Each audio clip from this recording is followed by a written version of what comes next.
Hello and welcome to Film Companion South. Today we're going to be talking about Kaithi in Ask BR. Srivatsa S says the movie was good, the theatre experience was lively, but I felt the ending could have been taught well. It was like watching a PUBG game in the end. Is it PUBG or PUBG? I've never been, I've heard both. So anyway, what's your opinion?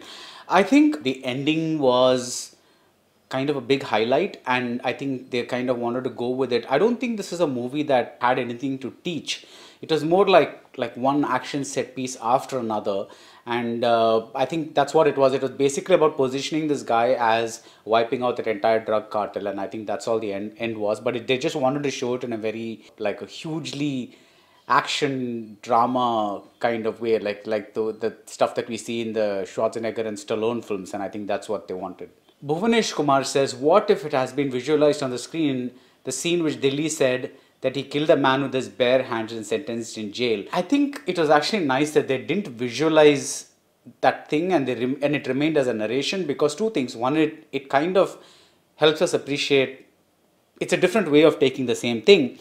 And the second thing was, because the film is taking place at night in the present day, there is no past at all. So I think there is kind of, cutting back might have meant that you have to artificially keep that continuity of night, or you have to kind of, find a way to do something else. So I think this is the best way to kind of do it, where you're still keeping the timeline of the movie, you're not varying it, but you're letting it be narrated. My only problem with this narration was it was so generic. It was like, I wish there had been something more hardcore, as horrible as it is to say, these crimes, when they happen in real life, they're horrible to listen to.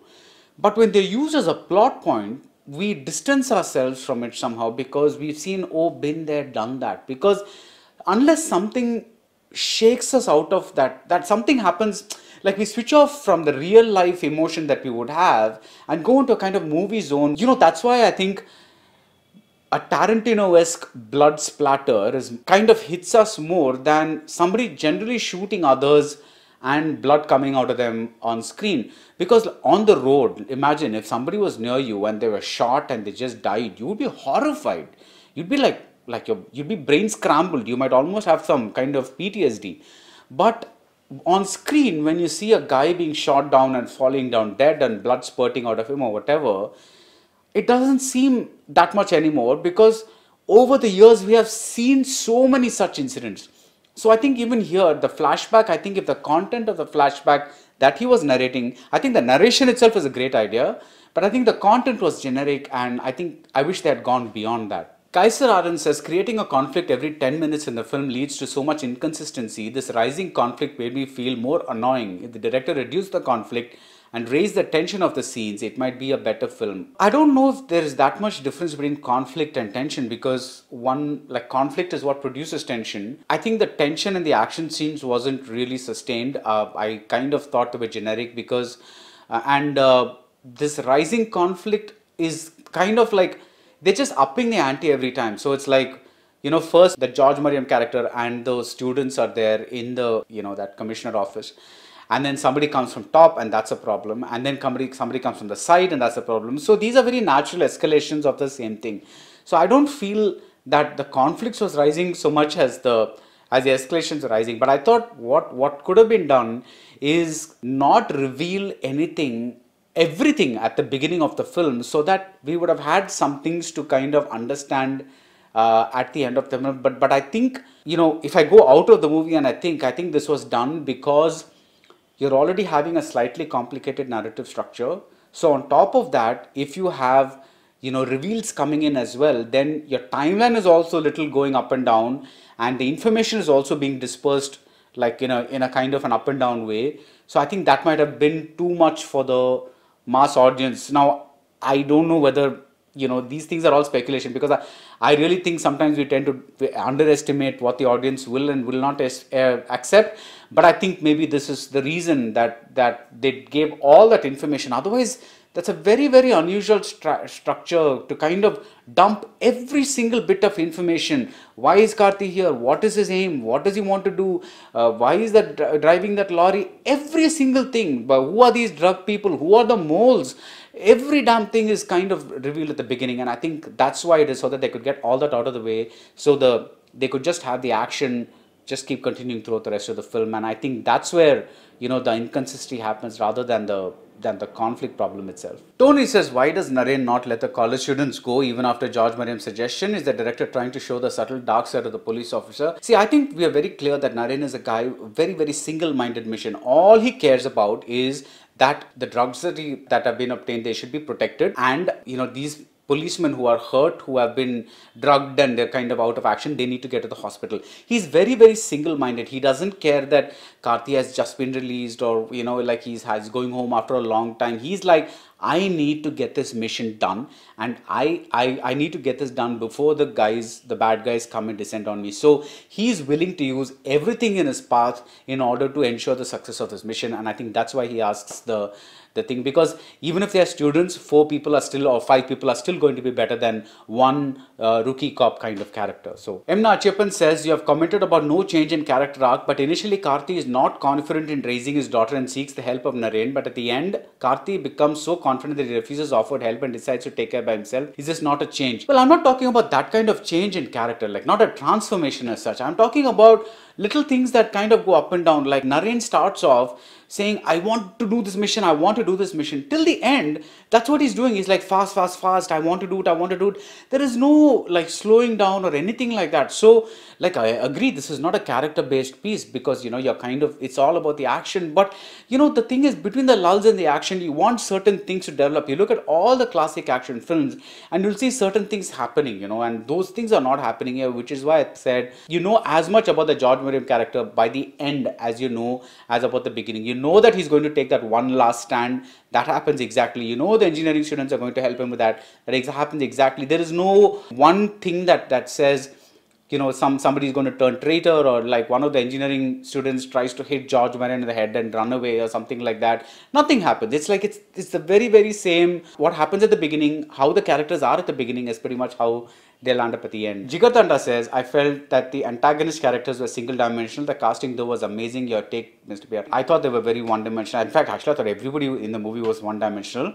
But I really liked, that casting of some of these guys. You were right, because the faces were very interesting. And I think one of the things we miss in cinema is all these faces that look so good on screen and capture menace or evil or whatever it is. And I think that's really what we're missing. And I think that in that way the casting was very good. Aditya Shankar V says, do you think the setup for the first half of the film was so exceptional that the expectations were high? Do you think the makers did justice to the expectations in the second half of the film? I would say no, because for me the film, it's a decent film and it kind of does like a basic good job of it, but I really wanted it to be much better, because see, when a film is in a very larger than life mode, you don't care about these things. But when in a movie like this, you're showing Karthi, the very first fight, you're showing him kind of to be such a superhero kind of guy. From then, everything, that whole mission becomes a joke, because there is no suspense with that mission at all. Karthi is going to like end up succeeding with the mission. He's going to be reunited with the daughter. Had they done something with that, then maybe it would have been interesting. Like, just before meeting his daughter, he dies and Narain has to take care of the daughter or something. Maybe that would have been really interesting, but that would have also probably been a Malayalam art movie. So you can't do that in a Tamil commercial film. So I think that's, once you establish the hero as a superhuman guy, the film has nowhere to go, because that's basically, you've established everything about this character. This is where it's going to happen. Yes, the gritty way in which it's kind of unfolding, as opposed to the glossy way in which other superhero films are, maybe the difference here, but ultimately it is a superhero film. Cinema Pytham says, the idea of a genre film is different in the West. I feel it's kind of different to do a pure genre film in India. As our audience are longing for an emotional core, the genre conventions are broken. Is Kaithi a genre film? See, the thing is, genre is very difficult, because I thought one of the scenes that really made me cringe in Kaithi was the Jimmy scene, like it's not just that he's bought the Jimmy, that's fine, he's bought it and he wants to give it. But that the end of the fight, of all the places it goes, runs right just in front of him, and then the villain stamps on it, and these are very cheap emotional ploys to kind of milk you milk your tear ducts. And I was very disappointed that that kind of, you're saying you want to be this kind of sophisticated, gritty genre film, and then you're giving me a scene like this, and you're giving me a scene like this girl says, I love you to a guy, literally like 1 second before he's murdered, so that we kind of have some sympathy for that relationship. Why not establish that love as a plot? You have so much time, you have 2.5 hours. Why not have a scene where this girl and the guy go to a corner of the police? It's like that commissioner's office is a huge office. Why not let them have a little conversation that kind of establishes this love instead of just kind of saying or whatever it is? I think that's what happens when you try to take a genre film and try to like make it emotional enough for our audience, because then you're losing the pure pleasures of the genre by thing. And I think even within the genre itself, I think a lot of the action was very unclear, because suddenly there's the runaway lorry, and he's stopping it near the edge of a cliff, and the other things, there was visually like interesting stuff, like that stuff with the torchlights and all that kind of stuff, but I don't think the fights themselves were very organically or geographically kind of worked out. Rahul Krishna says, how do you think this film would have turned out if it featured Mansoor Ali Khan? Would this film become a black comedy, especially that Gatling gun scene? Imagine the bloated Mansoor Ali Khan holding a Gatling gun firing at the enemies. I think that's a great visual. How would the film have turned out? I've written in my review, because I think it would have turned out to be a less superheroic film. The thing is, Karthi is very, very good in this film. He's very good in this zone, as Dhiran Adhikaram Mundu also showed. So, I mean, I have no problems about the casting, but the point is, when you put a star in a film, I think sometimes the things that you decide to focus on change. And I know Lokesh Kanagaraj said that there was no change at all, and this was the same script, but I somehow doubt that they wrote these kind of superhuman fights and all that for Mansoor Ali Khan. I can't imagine that happening. It's a little difficult, though I don't know what Lokesh Kanagaraj really had in mind. Murari says, what about the logical loopholes in the second half of the movie? Is it just making use of cinematic liberty to reach the target audience, or must it be seen as a compromise made by the director for the commercial value of the movie? I don't have a problem with logical loopholes at all, because like I've always said, I don't know if I've said this on an Ask BR, but for me, there are two kinds of logic. One is the logical logic, like actual logic happening.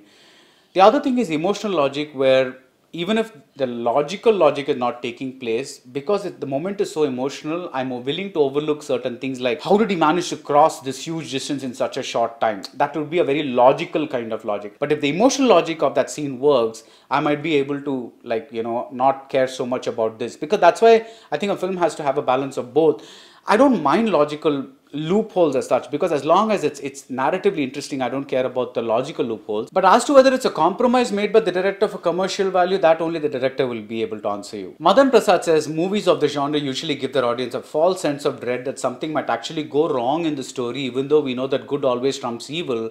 Although I enjoyed the movie, Kaithi never gave me that feeling. I think that's what it is, right? I mean, once you know that this guy is a superhero, there is no sense of dread. There is no sense of, like anything could go wrong, because you can't have a Karthi movie and then say that he might fail in the end or something like that. What could have happened is, maybe they had beefed up the Narain role and had some real clashes there. Maybe something could have become interesting there, but then they pretty much decided to like have Narain in that cast and unable to do anything. So it pretty much was a one-man show. And I think it's just the nature of the movie that people are responding to so well, because it's a superhero movie, it's a mass movie, but it's done in a very like a gritty genre kind of way, and I think that's really appealing to a lot of people. Mageshwar Selvam asks, why do you think Kaithi is being mentioned as a bold attempt instead of calling it a good action film by some people? Does this mean that people want a commercial film to have songs and heroine rather than having content? I think the bold attempt is basically like, see, in a way this is bolder than Dhiran, right? Because I think Dhiran is a better film in terms of many ways, but Dhiran also had that horrible Rakul Preet Singh character and that romantic moments and all that individually may have been okay, but they were just not gelling with the grisly nature of the rest of the movie. So I think that's why people say it's bold, because it's like, you have a big hero but there's no heroine, there are no songs. I think that's what it is, rather than anything else. Ashwin Murli Krishnan says, all action sequence may work for me except the one in the second half where Dilli looked down and out but suddenly ripped everyone apart, seeing the villain break a jewel he got for his daughter. How differently could Lokesh have handled it? But this happens in all the superhero films, right? It's like the guy is almost dead and then suddenly his mother is brought before him, or that kind of suddenly that eye opens and he's kind of some superhuman strength courses through him, and It's a very typical kind of thing that they did. Well, yes, but actually no, says this movie just showed why good actors are important. Most of the emotional scenes in Asuran hit you hard, even though some of them are cliche. Whereas a lot of the stuff in this movie didn't connect because the performance of actors other than Karthi weren't that great. Really, I thought George Murray was really good. I thought Narain didn't have much to do and he just kept huffing and puffing. So I thought he was underused terribly because that role itself wasn't well developed. But I don't know. I thought that villain's brother was good. I thought, there were quite a few. Yeah, the engineering kids were not great. But yeah, I don't know if that mattered to me that much, the performances kind of thing. Asuran had much more of a story and atmosphere going for it. So I think that's why you needed to have good actors there. I mean, like for example, that girl who comes as the younger Dhanush wants to marry, she was so good in the movie and I'd never seen her before. I don't think this movie needed that kind of acting. So I was okay with that. Sendil Leke says, if there's one thing you wanted to be dealt with different in the movie, what would that be? I think I just wanted something more, It's like, see, the thing is, if you're going to do an all-out action movie, then do what Saho did, right? Because they brought in foreign action choreographers and all that. And I'm not saying it worked, but at least they tried to give it that kind of scale. Now, with an action movie, that's what happens. It's like, but if you're going to show me a Karthi standing there, and after that, the branches, they stop the lorry, and then first one goon comes, and then the second goon comes, and then the third goon comes. It's always like, why they always do the serial order thing? Yeah, it's like, why can't they just converge on this guy when they're one versus many? Why do they always have to come one after another? Another thing is, like, why don't any of them ever carry guns when they need it? They're all gangsters, but they all seem to be carrying sickles or something like that. It's always very predictable where this action will go because there is no inequality at all. See, where we get tension is, if one guy has a gun and another guy doesn't have a gun, then you have a problem because it's kind of, then that the guy with the gun is going to be in a position of power because whatever this other guy brings to the table, the gun can stop him in his tracks. But you're not giving me that kind of opposition at all. I think the ideation in this film was very good, because the lorry was slicing through the trees in the forest or all those kinds of things. They got really good ideas, but I think the follow through with the action choreography was kind of a letdown. Pradeep Jayaraman asks, is Dilli a spiritual successor to Karthi's Parithivan in character? Also, can we hope movies like Kaithi and Asuran become the template of how Masala movies should be shot, eagerly awaiting the sequel? I really hope that this is how Masala films become in the future, because you're kind of having, even with the little compromises, at least there is some purity, there is a genre being adhered to, and when you hear of Asuran doing really well, or that Kaithi is also doing really well, it gives you hope because your personal reactions apart, that now directors can do these things and without the fear of the box office. And once that fear of the box office goes away, that's when you can kind of keep doing other things. And I think that's what's important more than anything else. It's like, instead of saying, Idada makkal etupanga, they are kind of saying, let's try this out and see if audiences accept it. And when audiences do accept it, it's kind of great because you kind of are able to more than just cater to one particular fixed idea of what the audience will or will not accept. So with that, we come to an end of this edition of Ask BR. See you in the next installment. Until then, keep watching Film Companion South.